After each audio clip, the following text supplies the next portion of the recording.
We're kicking off week 3 of the Frenzy with a trip to Fawn Grove. Spring Grove gets on the bus to meet undefeated Kennard-Dale. Early first quarter, whoops. Carter Smith gets the carry, thinks he's in for a score, stripped at the goal line by David Smith. Kennard-Dale recovers the fumble. Next possession for the Rockets, quarterback Davis Baum looks for Carter Smith. The ball intercepted by David Smith. He has forced 2 turnovers early in the game. Spring Grove says enough. That's it. We're going to work. Late second quarter, Baum connects with Zane Lawrence over the middle, who breaks a tackle, dives in for the touchdown with the stretch.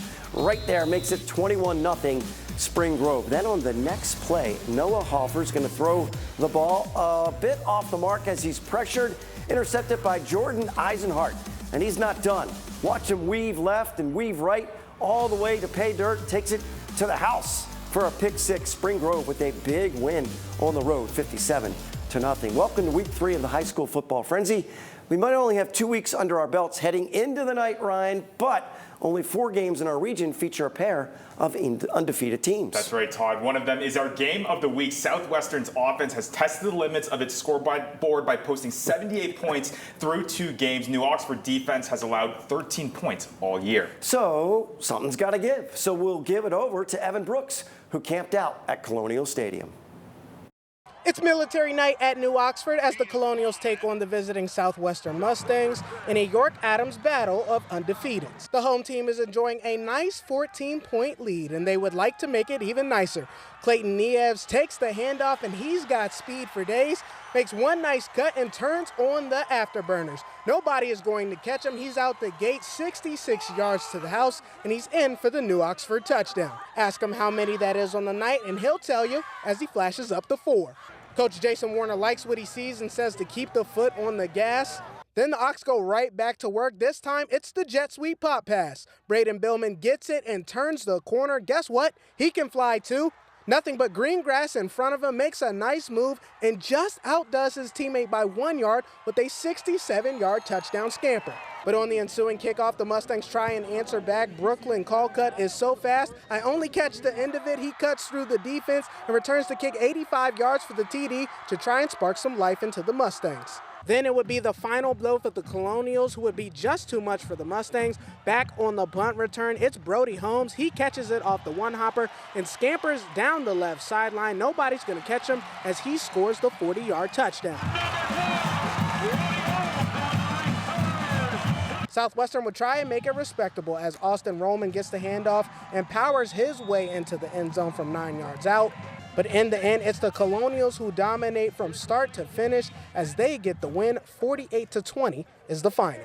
The speech to the players after the game was enjoy this thing tonight, right? But then tomorrow morning it's got to go in the back pocket as we start league play next week.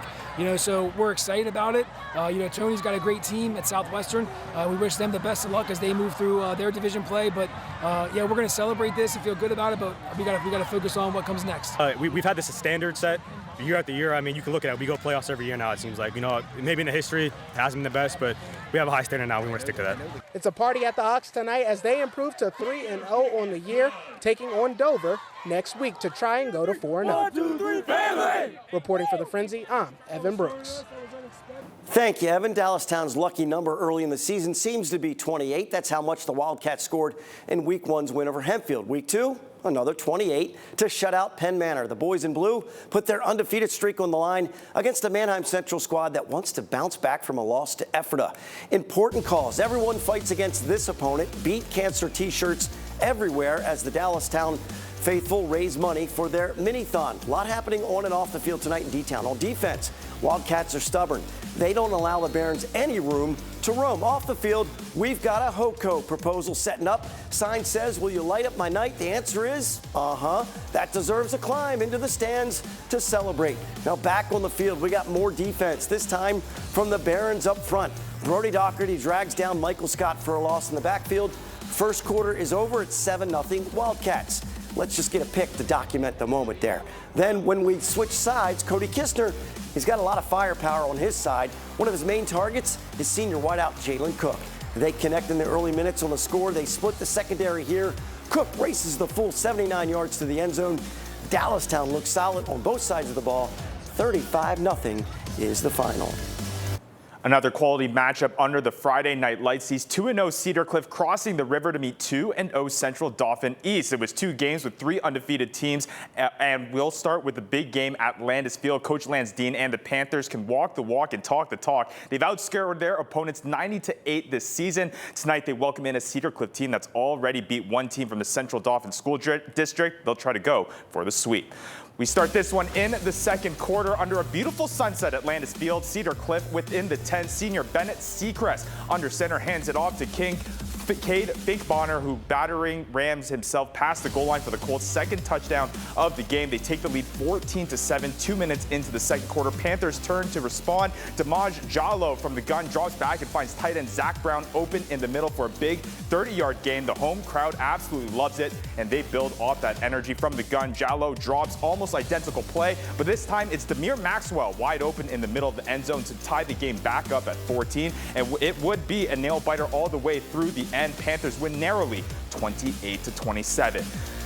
Just a few miles away, Roscoe Warner Field at Susquehanna Township was packed where the Bubblers pay a visit. Hanna with the ball first. Junior quarterback Torrin Evans out of the shotgun formation, fakes the handoff and quickly gets it to Jarrett Kern, who turns on the Jets to the outside of the crossing route and gets into the end zone virtually untouched. Muffed extra point makes it 6-0 Hanna.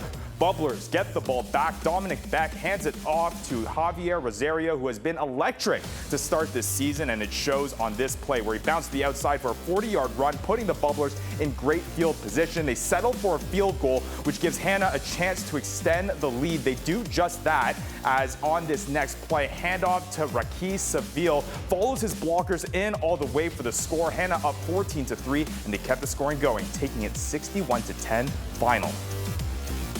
When the frenzy returns, the Blue Streaks hope to keep their win streak alive, but York is standing in their way. Plus, we'll make stops in Hanover, Chambersburg, and Waynesboro.